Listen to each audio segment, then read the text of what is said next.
I hope everybody's doing well today. I'm Abbie Roads, and you are watching the Isn't It Romantic Book Club, where we're going to be discussing Katherine Schweit's book, The Women Who Talk to the Dead.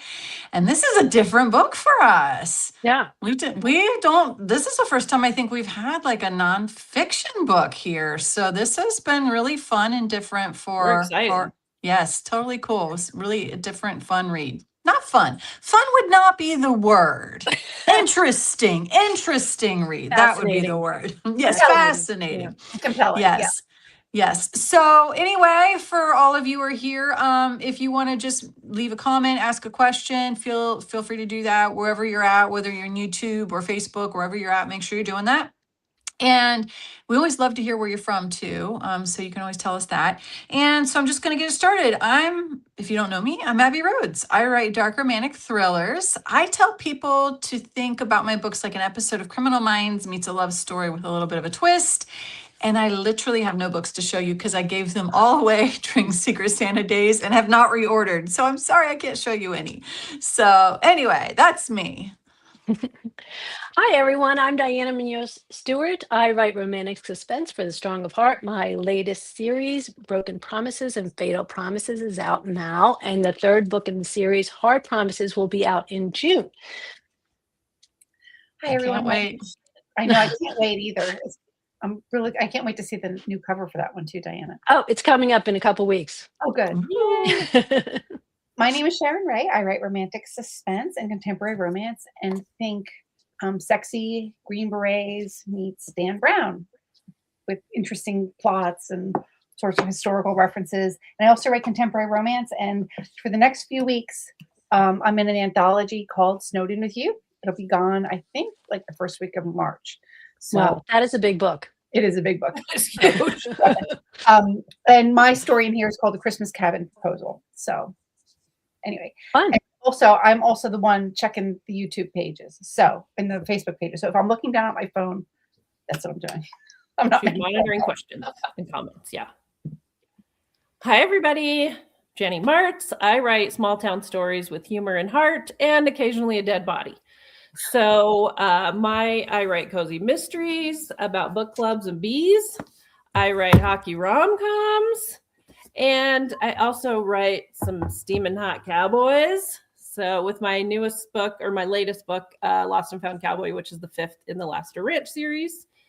And wowza, wow, was this book fascinating. Oh my gosh, I can't wait to introduce you guys to Katherine, aka Kate. Katherine Schweit, I hope I'm saying that right, worked as, I'm going to give you her bio, but I think her bio probably could fill a book by itself.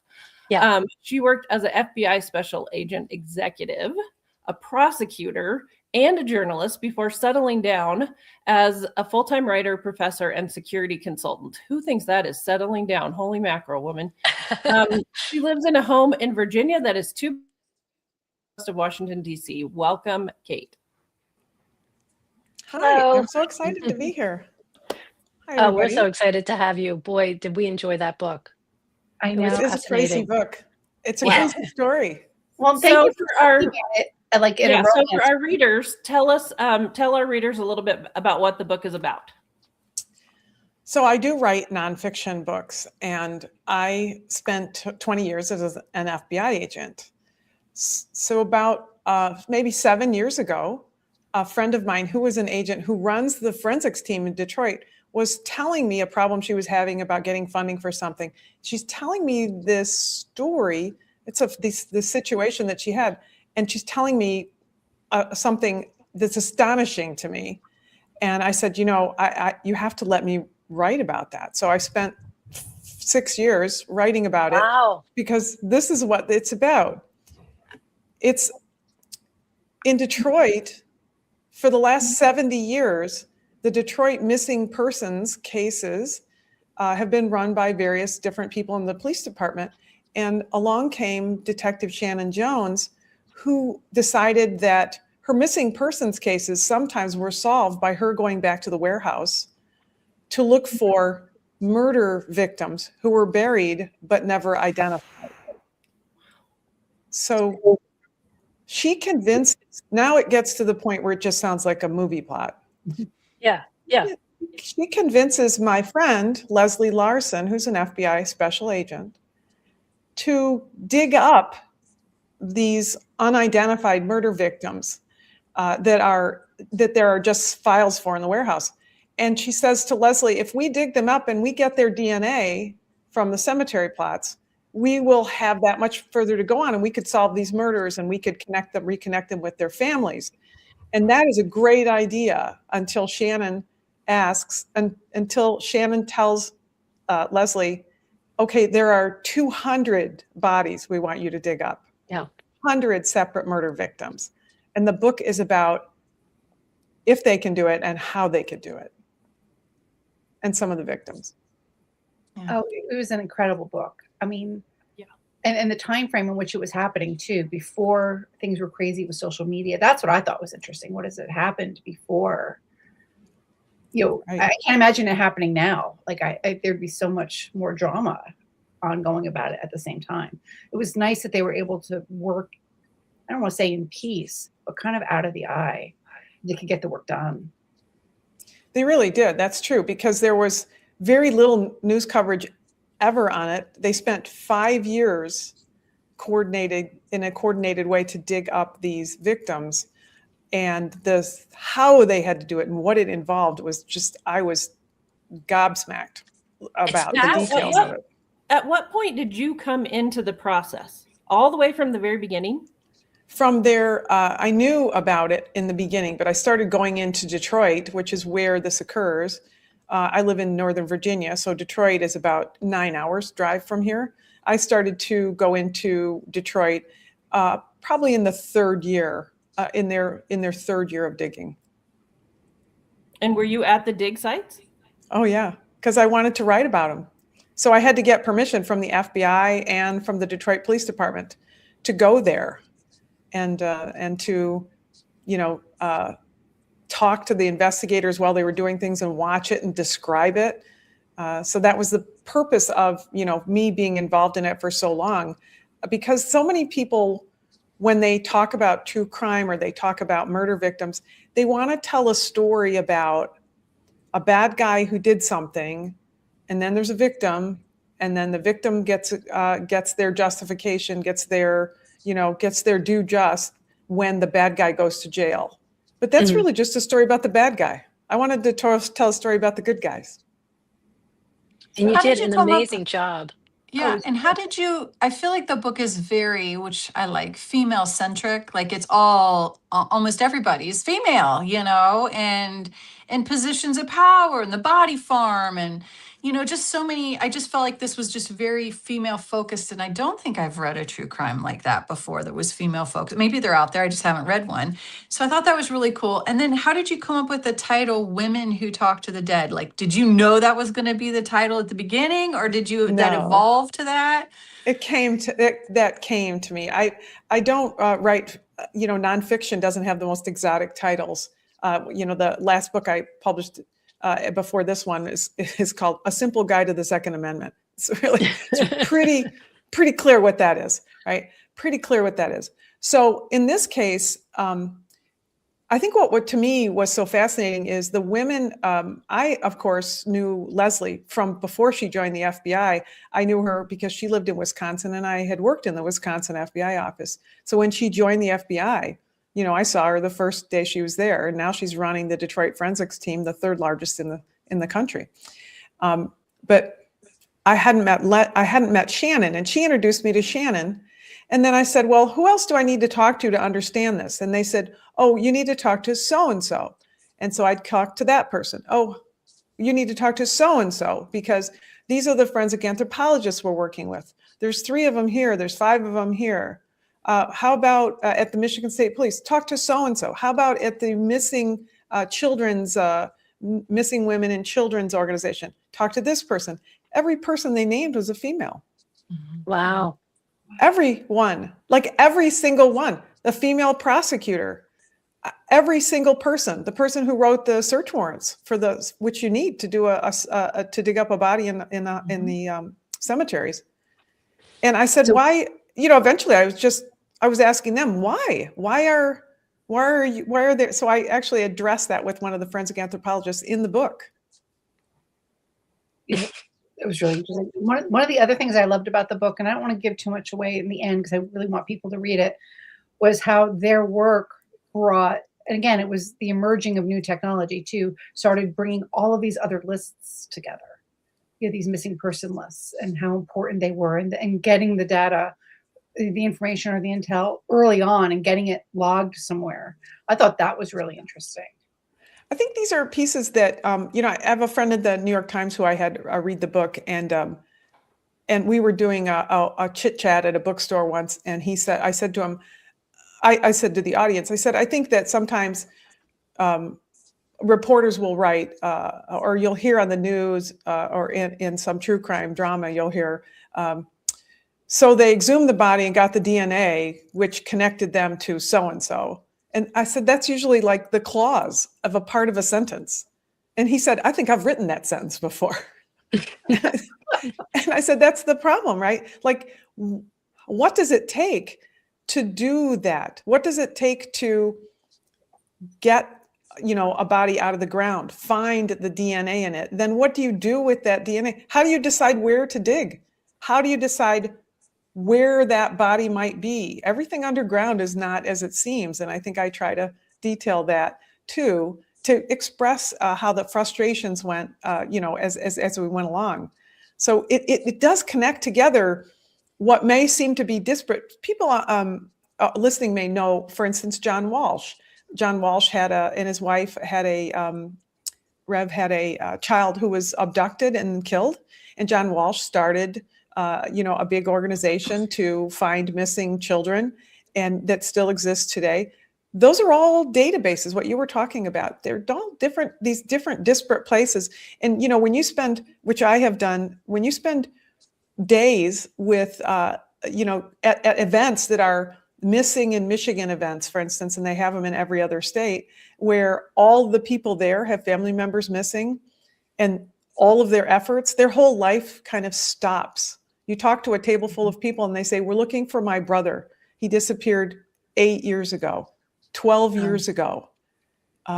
You really catch the gravity of how important it is for all those different resources to come together. And it's not a pretty puzzle where you put them all together and it all works. So I think that's what they struggle with even today. And I didn't answer your question about the title of the book. So I'm sorry about that, but I wanted you to know that, first of all, when I go to sell this book, like at book fairs, sometimes people come up to me and say, is this a book about mystics? And then I think, oh, what a fail on the title. So that's my title fail. Women who talk to the dead. I said, no, it is not at all. But I think I tried to convey in the book, and the conversations that I had with Leslie and Shannon about what it's like for them personally, a Detroit detective, FBI agent, who constantly whose career involves digging up bodies and accepting bones that people bring to them, and their desire to be respectful to the families, but not just to the families who lost that person, but respectful to the bone they're holding. And I think that they feel that person. And I try to convey that through their language, because I kind of, you know, I quote them directly any place I can. I definitely felt that. I totally felt that. Oh yeah. Just thinking about her taping tacking up all the pictures on the, like, every day going into the office and seeing that. And I mean, it was just fascinating. And for somebody that's like not in your part of the country, I live in Colorado. I mean, you dig here. I don't know what you're talking about, finding water in the ground. Like, we dig here. The ground is hard as a rock. Yeah, they were a little surprised. Yeah, but just the, you know, you do hear that on CSI all the time. Oh, we'll exhume the body. And thinking about the different facets of having to pump out water, which that's so foreign to me to even understand that. And to have the bodies layered so deep, and that was just fascinating too. And just all the little pieces that you don't think about, but that are really part of life. Yes. You know, I mean, Yeah. our What life it takes and how like, desperate people life are. and death. And we talk about life all the time, but just in understanding some of the stuff that happens in death too is fascinating. The persistence was fascinating, and these women were all fascinating. I imagine that you're writing about people that you know. There must be a little bit of awkwardness knowing that, you know, they're going to read about themselves in this book. Huge. Oh my gosh, that was my biggest worry, as you can imagine. Because it is a nonfiction book, and who would think that, but it's written as a narrative. It's called narrative nonfiction. So it's written kind of like a movie script. As a matter of fact, there's a documentary, and there's a company that does documentaries that my partner in LA is talking to. So it'd be fantastic. Yeah, to see so that. maybe Yeah. because it's written. I mean, it's written in a narrative, so you live with them through their successes and through their failures and their frustrations. Not so much with the victims. There's a lot of news that you get, a lot of stories that you hear where you hear about the victims, or we put in our minds what might have the victim have been thinking. And I wanted to, stick with what we had, but that did mean that I did, I can't tell you how many interviews with Leslie and Shannon and Jody, who now lives in Canada, a forensic anthropologist, and this person and that person. And I recorded all of them, transcribed all of them. And it was very, Bob Woodward, and Bernstein, right? I mean, it was like, because, you recorded, because I began to realize very quickly that if I didn't record the conversations, I wouldn't really have their words. I'd have my paraphrasing of it. And I wanted their words. I wanted this to be their story. Even so much so that, like, there's one spot where, like, I made a mention about a call into headquarters. Well, that initial call was made to me, but I didn't put that in there because I didn't want to be part of the story. I wanted their story. It's so powerful. I wanted it to stand on its own, and I wanted the readers to enjoy the travel with it, so to speak. And when you talk about the individuals, let me just tell you one thing. Jody Barta, who's a forensic anthropologist, lives in London, Ontario. And I saw her, I was up there for work a few months ago. And I hadn't seen her in person since the book came out. And I sent her a box of books. And then she texted me and she said, "My mom said you captured me to a T." Oh, wow. That's a compliment. That is very much. Great. Yeah, very much. And they're happy with the book? Are they all happy with the book? They are, astonishingly. Yeah. You're right though. It was very intimidating. I was really afraid to have them read it ahead of time. I didn't want any of them to carry the burden of interpreting or determining whether it was the material in the book was right. And when you weave the characters together, as you do with your characters, you have to rely on the fact that you're, weaving their truth carefully. And the short of giving them the entire book before I let anybody else read it, I couldn't really figure out a way to do that. So I didn't. And I gave them the book once I had it done. I just got to say, I feel like fiction writer, like all of us here, except for you, Catherine, we all write romance novels. And man, I feel like that is so hard some days. It is just such a struggle. And then I'm hearing you and I'm like, oh man, I got it on easy street here. Like, you know what? This is easy compared to all that you were doing to put I this gotta book tell you, together. Like, I couldn't write a fiction short story. I'm not so intimidated by writing fiction. I can't believe, and let alone fiction that's in a series. Oh my gosh. I think you could do it. I don't know. I do. I think you could I do don't it. know. Well, I mean, you've been writing for a long time. You were a journalist and then an FBI agent and now an author. So how did that all come about? Yeah, I just can't really hold a job, I think. Comes down to. My undergraduate is in journalism. And when I was working as a journalist, I went to law school because the lawyers who I was covering as a journalist were lying to me a lot. So, a lot of journalists go to law school or used to go to law school. So I went to law school, but while I was in law school, I got offered a judicial clerkship. So I thought, well, I'll just do this because it's, $10,000 more than I was making before, and I had a new baby, and okay. So I worked, but then the judge that I was working for passed away, and the judges in her chambers sent me to the prosecutor's office and said, okay, you're an assistant state's attorney now. I was like, okay, wow. This is Chicago. Okay.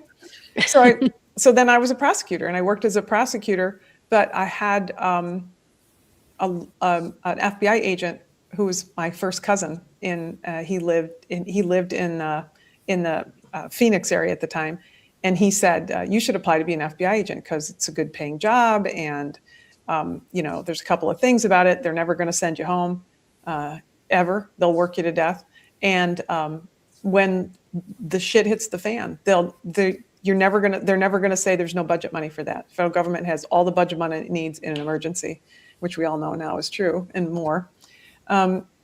So I applied because he kept badgering me, and they offered me a job like a couple months after I applied, which I didn't realize was flattering because I had no interest in being in the FBI.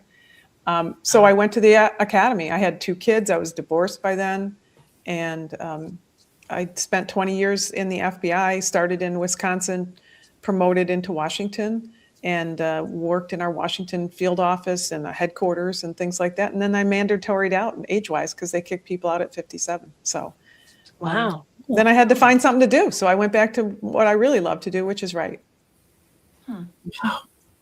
My God, it's so fascinating. Can't hold a job. I know. It's so fascinating. Okay, I have a question kind of going back to where you were talking about the documentary thing. And I wondered about the choice. I'm assuming this was a choice to make about whether or not to include photographs. Because I know you have some on the front. I have a lot of photographs, yeah. I wondered about including photographs in the book and if that was a choice not to do that, or if, how that, and will the document, you don't know about the documentary, but, I'm assuming the documentary would want to talk about the actual process. And so I actually have Detroit FBI headquarters authorized a release of about a couple dozen photographs, which I have. And I used some versions of them on the front cover, but I think I maybe was quite influenced by the people who I spoke to all along the way about ensuring that I respect the privacy as much as I can, not to re-victimize. That's as an FBI agent, it's really important. We always think of, and you hear from law enforcement, don't re-victimize somebody, right? Don't continue their trauma. And I didn't want to use anybody's photograph, even, one of the people mentioned early on in the book, unless they really wanted to. But I think what we're doing now is we're working on the idea of the second part of it, where we'll talk more about other events, other situations like this, potentially other digs, and some of the victims and the results, because I kind of promised that we'd get to the results more too, to know, and that may include some pictures. But I could have probably done a better job of putting some of the pictures from the cemetery, which were authored, right into the book. And I just didn't do that. I can't. Well, I listened to the audiobook, so I didn't think anything about it. So Okay, there you go. I'm glad. Thank you for saying that. I'm glad I did an audiobook. I really feel like everybody chooses how they. I like, when I hike, for my just daily hike kind of thing, I listen to audiobooks. It's easy. So I wanted to make sure every book I do, it will always be an audiobook, ebook, and in paper, because everybody's got their own way they want to consume. Well, I have to know now, what do you listen to? Are you listening to like true crime podcast? I know you have one yourself. I have a true crime podcast. So I do listen to true crime podcasts. I listen to historical fiction that's like, especially if it's romance, don't tell Like anybody. Bridgerton? Yes. Total trash, right? I mean, in a really good much way. fun.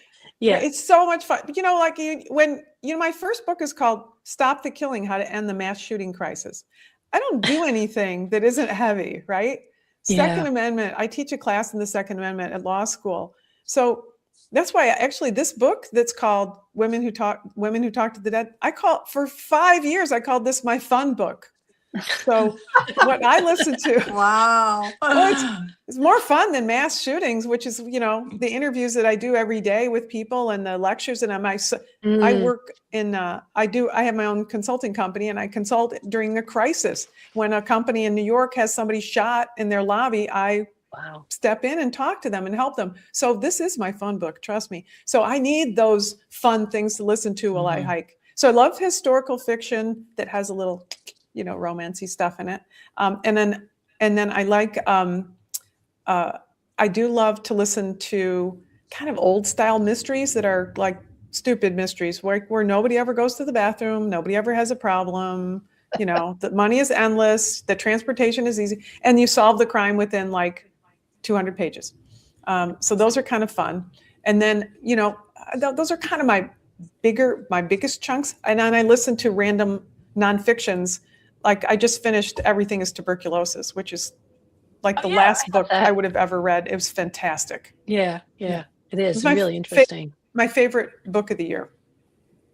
Okay, so I have a question. That writes those cozy mysteries that you're just talking that's Jennie. Those are mysteries. I'm there, man. That's exactly what I write those, and then I write cowboy romance.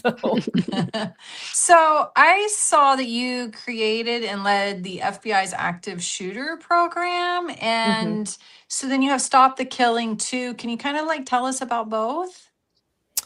Yeah, I can. I mean, what I write about, when I started to really write is, I was working on a whole other book, and my agent said, you really need to write a book about this stuff that people keep calling you and asking you on interviews for first. So why don't you write that book, get it out of your head, and then you won't have to worry about it anymore. And so I did the first part, but the last part really failed, because once you have a book out about a subject that it turns out you're one of the world's experts in, everybody wants to talk to you. So the idea of, okay, I'll just set up a consulting company and I'll consult on this. But the concept behind it is, if you have at work, or your kids have gone through kind of some version of run, hide, fight training, that came from the efforts that we started after Sandy Hook. And it really started with the Sandy Hook elementary school shooting happened, 20 children, 6 women killed in the school. Within weeks, I'm working with Vice President Biden's office and somebody from HHS, and all the letters, like HHS, Department of Ed, DOJ, FEMA, and we're looking for, what are we doing? Because Mr. Obama was in the office at the White House at the time, and he said the complaints that they were getting is that the federal government was all over the place, and the federal government had to have consistency and in giving advice. So we created how to develop high quality emergency operations plans, best practices for law enforcement. We trained tens of thousands of law enforcement, the FBI did. We trained 300 of our tactical officers to have them train thousands of law enforcement officers in their own communities and train the trainer of them, so that all your tax dollars at work, thank you very much, $30 million of it out of my budget. And that training is why law enforcement goes to the shooter directly, right? We changed the dynamic of law enforcement training, emergency operations planning, best practices to say, hey, you have to have anonymous reporting systems. You have to have a threat assessment team in your school or your business. All these things that all came together. So my first book really is all of those things. It's a primer in all those things. And that's really, people who buy it are school district chiefs and, principals. And, I trained the New Jersey police chiefs this year in their annual retrainer. I do a lot of that where people are looking for the holes that are missing. Tuesday, I'm flying to Tulsa, Oklahoma to meet with the Tulsa Public School team, because they want to have somebody from the outside look and say, hey, are our schools ready? We know shootings are unusual, but are we ready if it really happens? And they have like tornadoes out there. So I don't know why they're worried about shootings. So that's really, it's very heavy. It is very heavy, but it's necessary because we live in a world where we have more guns than people, and in the United States, and 10 times more people killed in any firearm situation than any place else in the world. So what makes Women Who Talk to the Dead different from the other books that you write? I mean, you must have had a different approach. See, this is why it's my fun book. See? Yeah, exactly. Right? It may be about 200 dead people, but it's about the hopefulness. It's about the tenacity. The police officer, the detective, Shannon and Leslie did this because they thought it needed to be done. These murders that were unsolved stretch back over 70 years, and they were in paper files in a warehouse that were disintegrating like paper files disintegrate, and nobody was looking for these people. And Shannon and Leslie said to me many times, we're never going to give up on these people, even if nobody else has looked for them all these years. And I love that persistence in them. And I wanted to show that law enforcement is this. This is part of who law enforcement is. And we don't ever hear about this, but law enforcement can be the last line of defense, even 70 years later. And I really wanted that to convey. Oh, you conveyed it. And one of the things I loved about it too was that you made clear that, ideally it would be great to find the killer of these people, right? Because all these people were murdered. But really, that wasn't the focus. The focus was identifying them so the families would know who they were. And you could close their stories. Yeah. And Sharon, I didn't really get that in the beginning because I was like thinking like a cop, right? I'm like, we're going to get there. We're going to solve this. And Shannon was constantly saying the most important thing is these are people's brothers or sisters or mothers. We need to identify who they are.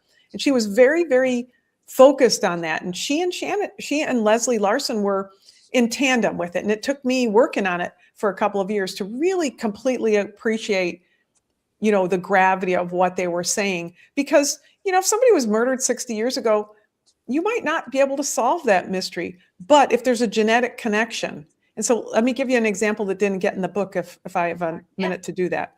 Yes. I had to cap the book at a certain point, right? Because they're still every day working these cases. So one of the things that I mentioned in the book is genetic genealogy. And it's a newer way to use DNA analysis. And I tried in the book to give everybody, if I had to learn something for the book, I wanted everybody reading it to learn a little bit too. Stuff that you hear, but you don't necessarily know what it means. What does DNA mean and why is it important and when can you use it and when you can't? So I tried to put a little bit of that in the book, but not too much.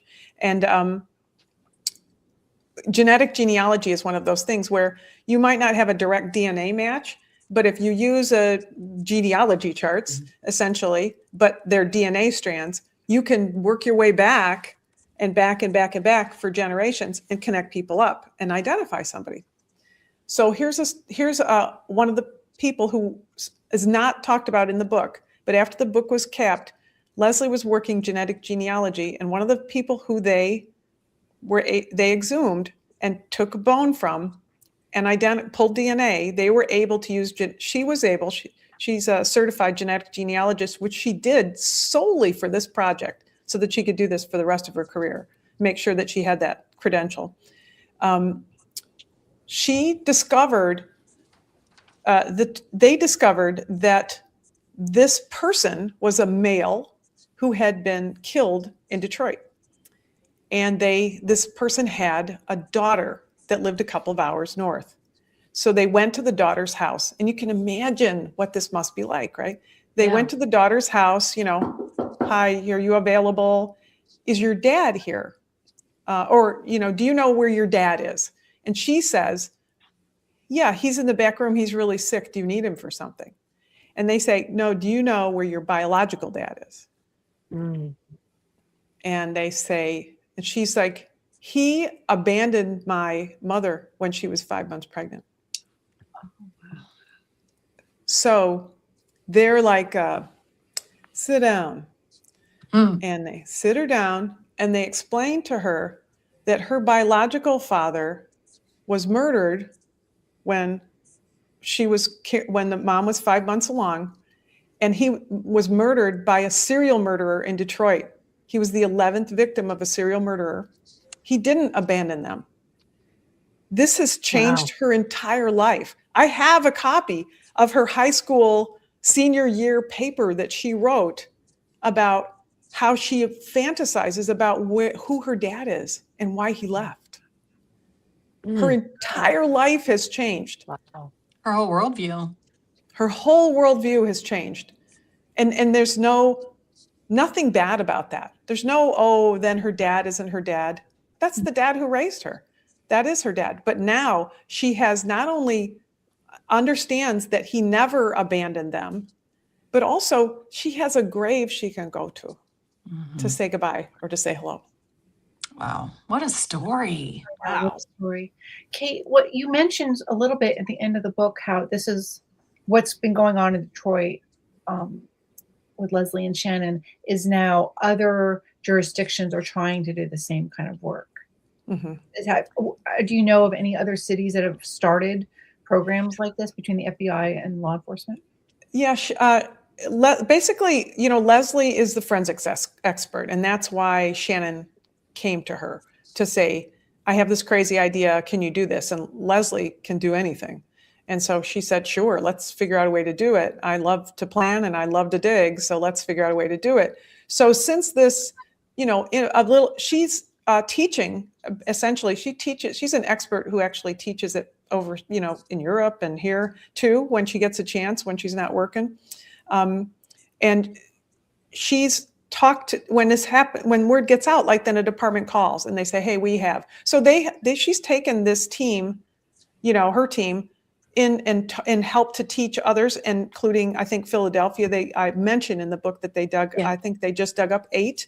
But I just talked to Leslie 2 days ago, and she said they have 2 other projects in 2 other cities that they think they're going to bring online to do the same thing.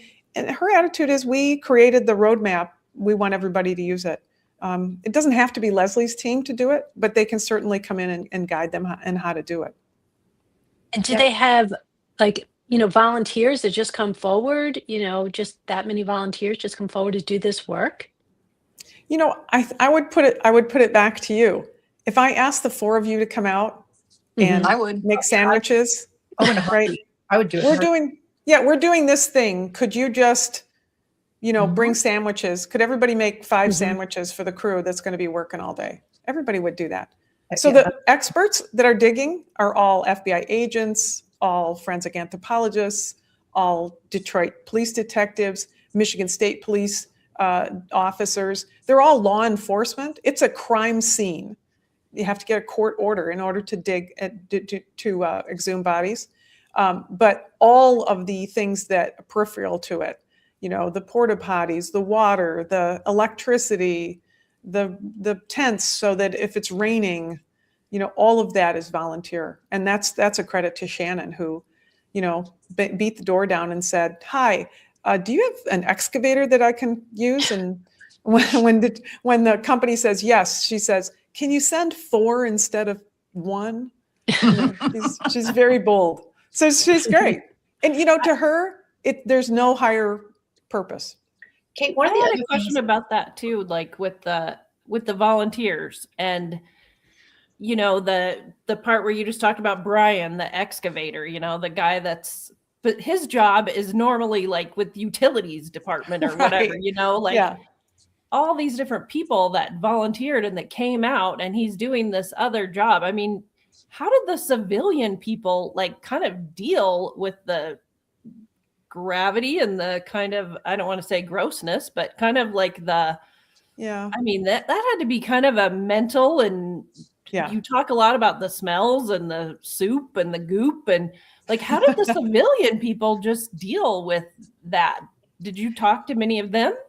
Yeah, I did. And, I tried not to make people ask me sometimes, is the book really gross? I don't want my teen to read it. I'm like, I don't think it's really gross. I tried to make it visual, right? But Yeah. not textual, but not gross.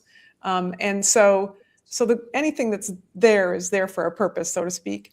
But I think that, you know, in the case of the excavators, in the case of the volunteers who brought food, they saw it, you know, there was a balancing. I guess basically what I got out of them is a balancing of there's a higher purpose, and they feel like they're helping somebody do something that so nobody else would do.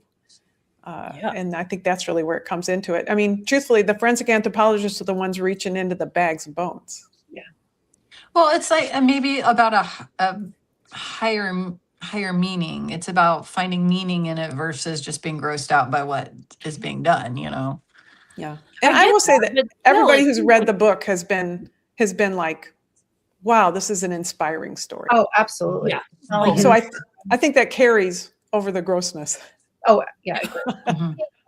I'm curious, part of the issue with identifying the bodies that you talk about in the book, just for people who haven't read it, is the way the cemeteries were handling records of poor people. Ah, And so since this has been going on, has that changed going forward? Has Detroit or other cities found a better way to manage their I don't think there's, I mean, I don't think that there's, I will tell you that one of the cemeteries, when they were working originally, one of the cemeteries was shut down and had to be reopened with new owners to fix some of the problems.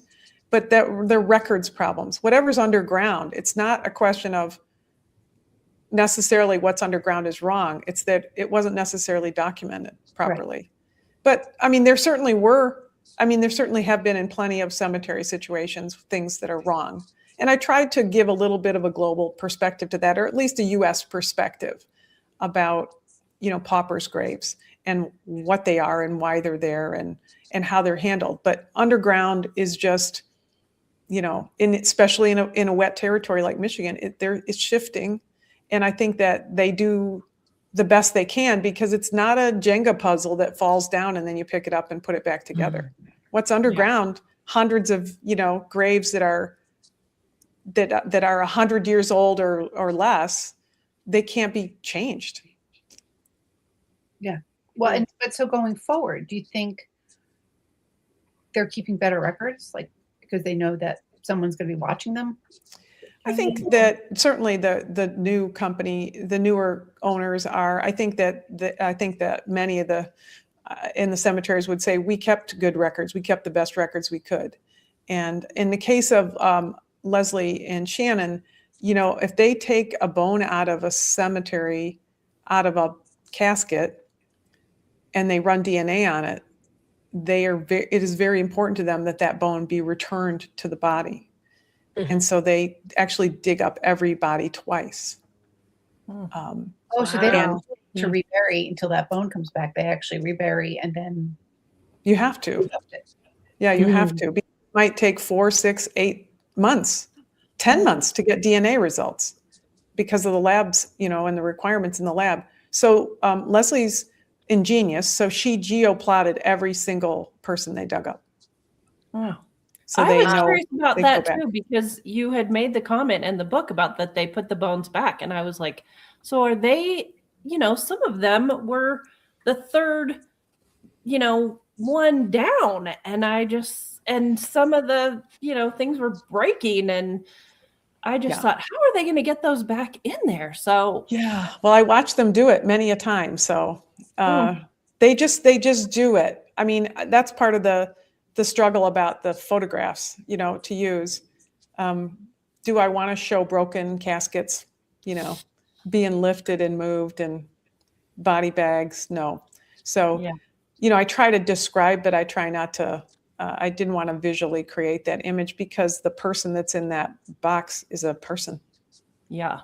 Oh, you did a really great job. And, you know, I did use the word gross, but because some of it, I didn't know any other word, but I keep going back to the word fascinating because just the whole process was so learning and just in our normal lives, I guess we don't think about that. Well, and you know, it's kind of shocking to think, I mean, to me, it's shocking to think there are that many unidentified people, the you question. know, and nobody thought to do anything about Forgotten. this until Yeah.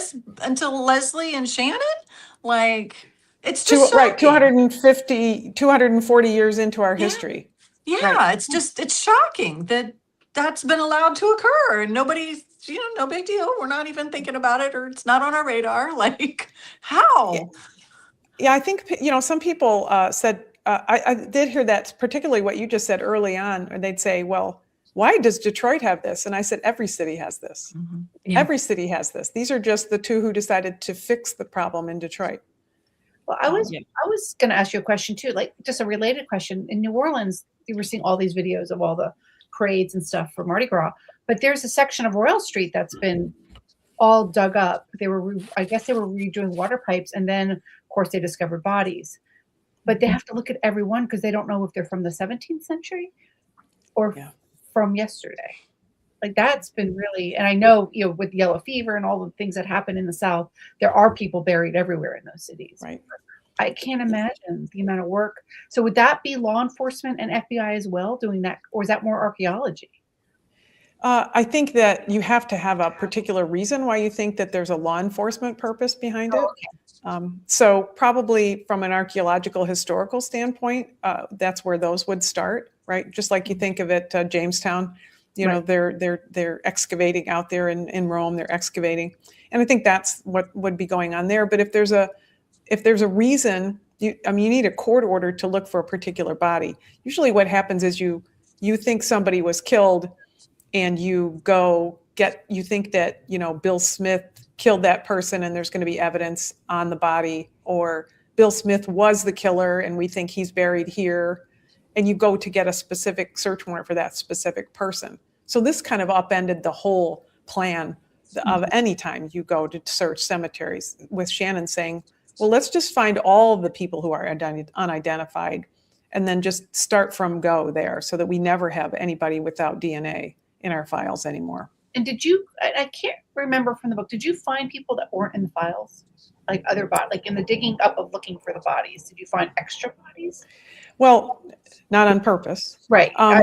You're good. Let me just say a little spoiler alert here. You've made some references to the fact that in cemeteries, sometimes in paupers' graves, they bury a casket on top of a casket, or maybe 4 caskets deep. And the first 3 on the top might be identified individuals who were buried there.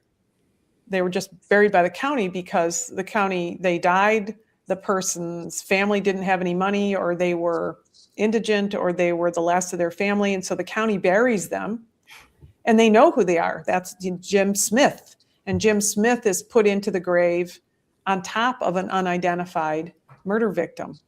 Well, they're not keeping track of who and why and how somebody died in the cemetery. So they put down an unidentified murder victim, and then they put Jen Smith, Sally Smith, and Joanne, Williams on top. So when they dig up to get to Jim Smith, they have to take out graves of people who have family members still living in town, family members, people who are clearly identified. Wow. And so they have to be very respectful of the fact that that's part of the equation, is they're disturbing somebody who was properly buried. And do they have to get permission for that from the family? Court order. You can just move them up to get to what was underneath. Well, your court order is to get to the one on the bottom. And law enforcement court orders from the court say, whatever means necessary, essentially, as long as it's legal. Digging up a cemetery grave and moving a casket aside is legal. Well, what I found came away with the book was it's so much more complicated than TV would make you think it is. Yeah. TV is really easy, fast, and cheap. Yeah. I did talk to the Jody Barta, the forensic anthropologist, about that very point. And I tried to keep the story. I will tell you, I'm sure you guys can relate to this. And anybody who's out there listening who's ever tried to write a book, one of the reasons this book took me almost 7 years to do is I rewrote it 3 times. The third time was the charm. I couldn't quite get the right, and it's still not, it's still not where I want it, right? Maybe that's how we always feel. But I couldn't get the right tempo in it to keep people reading it, in my mind. Hopefully you want to read each chapter because you want to know what's next in the story, which is how you write a compelling nonfiction narrative. Well, that's what I thought you so well handled the individual stories of some of the victims too, like the way you wove those in. Thank you. That was really, really well done. I read it in 2 sittings, and I just kept like telling myself, okay, I'll just read for 15 more minutes. And then I would set my timer and be like, okay, 15 more minutes. Wow. And then my timer would go off and I would repeat and be like, okay, 15 more minutes. I'm honored. What's happening? I'm honored. Thank you. That's the highest compliment I've heard on the book yet. That's wonderful. Oh yeah, I think I read it. And I finished it like at 1 a.m. Like I just was going to go to bed. Well, it's not. I didn't. Also, the other thing is, and I should probably do this, like in case you guys are looking. This is the book cover, right? Yeah. I didn't want to. This is the pictures they're talking about. I didn't want to write a long. That's all. There's too much sunshine in my house. Is that even possible? I didn't want to write a long book. I'm like, it's a nonfiction book, and I didn't want readers to be intimidated about this crazy story about forensics. I wanted it, again, to be a fun book.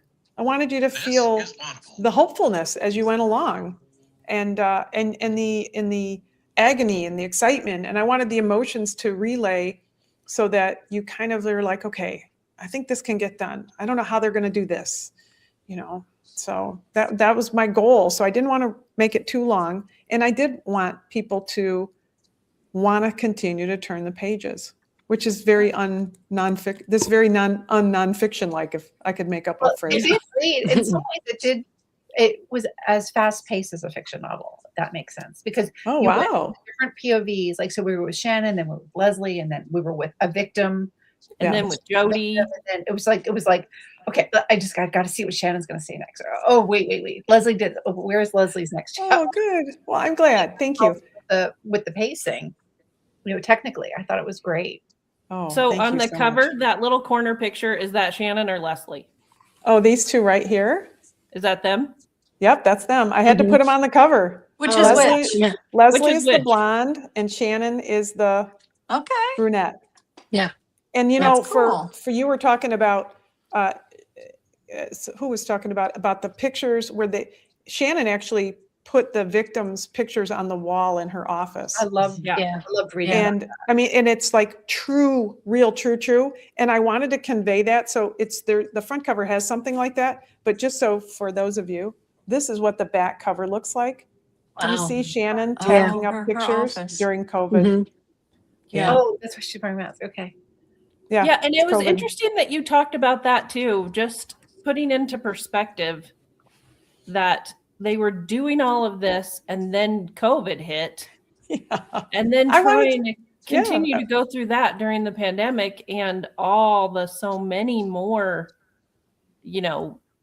hurdles, deaths and hurdles. And that was interesting to me too. And that her office just kept pushing out into the next and the next and the next. And so much of what we think about now is, well, you just Google it, just go look it up. Well, why wasn't that on go find it, where she had, if she wanted to find a file, she had to go to the grocery warehouse, and probably drive across town and dig through, so much of our mind now thinks electronically, and to think back to all the paper. Well, the librarian in me was just like crying when they said, oh, you have a day to get rid of these files. Because that happened to me, in the 2000s, like when I was working in an archive. And so all of a sudden you hear, oh, we're closing up. You've got 12 hours. Right. And you're in a building filled with stuff that could potentially change someone else's life. And how do you pick and choose? Like picking your favorite children. Like, how do you... You can see, I hope that you can see and want to become champions for them, for Leslie and Shannon. You want them to succeed because you're on their side. And that's what makes the book, to me, the story empowering, is that it's not just a sad story about people who died. The people died already. That is a horrible thing. They were killed already. These people resurrected their lives. Gave them a name. I Yep. love was the antagonist wasn't a villain. The antagonist was the bureaucracy and time. Yes. You know, And that's very untrue crime-like. yeah. Yeah. It was because they were going to shut the building down, so they had to move the boxes. I mean, that's as mundane as it gets, but I know. Yeah, it's kind of crazy. And I think how, you talk about how what we think about digitally and everything. I got noticed this morning, just this morning, that the True Crime Con in London is putting this book in for the Impact for Change award. Wow. So that's kind of, fantastic. it's nice because it's really, I'm just telling their story. They're changing. And I think that's because they do things that involve victims and survivors and bad guys. And very rarely do they see something in the true crime world that is so focused on just, the antagonist is the bureaucracy and the victims are, unidentified, but, that's the story is about those people and the good guys who try to help, so to speak. And the bad guys are irrelevant to the story. yeah, that was interesting. Like the actual murderers were never, barely mentioned. I didn't want to make the story about them. I live in that world. I spent all day yesterday and today doing interviews about Savannah Guthrie's mom's disappearance. Those are bad guys, right? And we need that mom back. That's real life, terrible things where you're thinking, where's this bad guy and how can we find him? I wanted a story that was about the victims and the people who were champions for them. Yeah, I love it. You did it. Yeah, Thank you you. did. So where do you go from now that you've done that and you've had great success and, achieved this? What are you going to work on next? Well, I think I owe my readers a follow-up to this book, Women Who Talk to the Dead, the one that we're talking about. Fantastic. I think I owe a follow-up, and I talked to, that's why I talked to Leslie just the other day about what the status is on how many of the 200 they've already identified through DNA, and the cases that they've worked on, and the people that they've reconnected, the family members they've reconnected. So, and again, that's a privacy issue, right? So I want to make sure that I don't re-victimize anybody. It's going to have to be, with the families talking to me and being comfortable doing that. But I think they have a good story to tell now, right? They have a positive story to tell. In their whole lives, they've never had a positive story to tell. So I'm working on that. And then also I'm doing kind of a companion to Stop the Killing, which is a book about, targeted violence and school violence and everything and more than you want to know about it. I'm doing a book for parents about a parent's guide to keeping your child safe in school. Because I think that a lot of people are worried about that. Yeah. Well, we look forward to both of those. And we know that you have interviews coming up, TikTok. So we appreciate you taking the time to talk with us and talk with our book club. When your next book comes out, hopefully you'll come back on. Yes, definitely. We'd love to do it. I don't know. It'll be another nonfiction book. So. That's fine. It's okay. We can roll with it. It's all good. I like the flexibility. Right. I like the flexibility, little Gumby action. That's good. Thank you so much for taking the time today. If anybody is interested in finding the book, it's available audiobook, ebook, and print. I try to do all my books that way because you never know what somebody's preference is. And so audiobook, ebook, print, and then you can find anything about me on katherineschweit.com. If you can spell my name, which is the trickiest part, but it's Schweit, and it's Katherine, if I could say this to Sharon, right? It's the old Catholic way. Yeah. Except with a K, Katherine, Katherine, Schweit, katherineschweit.com. And I think, you can see it on the little notice from today's event. But I'd be thrilled to hear how other people think the book turned out, because it was at some points it was quite a labor of love. As long about the second and a half version, I was like, this book is going to be the death of me. I think we've all felt that at different points in our books too. So true. It's true.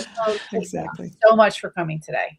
Oh my Yeah, gosh, it thank was you my very honor. much. You guys are great. Thank you so much for letting me Thank share you. this incredible story. Take care. Take care. Bye.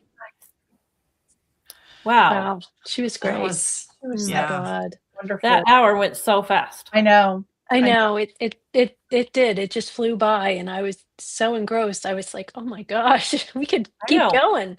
I need to look up on the thesaurus something to say besides fascinating, because I feel like I just kept saying fascinating like 15 times when I was trying to think of something else to say. But You're that's supposed what to it be a was. writer. We should be able to I call know. those words, but Right, like, better okay. right, words, exactly. That just seemed to describe it so well. So Well, it's fun because we're going from kind of serious and informative to something flirty and sexy and back to our romance roots. With our next book is by Adriana Anders and it's a dom-com. So I Wow. know she's so funny. I don't know where how she came up with that title, but I that know, is it's going to such be a a great show. hoot. All right. Knowing We will Adriana is gonna see be you really fun. all. You know, it's a February book, so we'll see you all at the end of February. Bye. Bye.